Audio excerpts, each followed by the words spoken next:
I was working with Alex Jones to create a learning resource on the Sheffield cholera epidemic for use by secondary schools. It gives you a lot more freedom really, because you can sort of use the sources in ways that you would never be able to in an academic piece of work. When you work at Kelham Island Museum, you're telling stories about the recent history of Sheffield to people who've lived in Sheffield in the recent past, which I think creates a really interesting dynamic for a historian.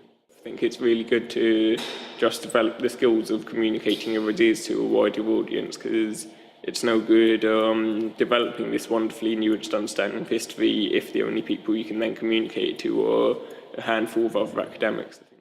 I've just enjoyed kind of working with people who I would have never met otherwise, and it gives you the people skills that you might not get in a university environment.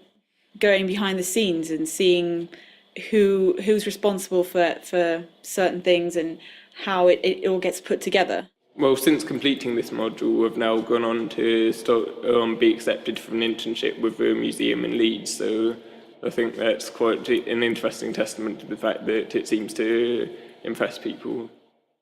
And I've actually been commissioned to create a website for Tom Leng for the work placement, which I'll also be turning history and using the same skills that I got in the work placement to create a piece that incorporates history and technology.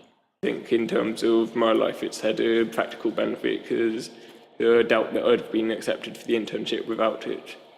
I do enjoy research, but I think it's really nice to be able to create something that uses the skills that you've got, that other people can actually appreciate and enjoy outside of just the academic environment.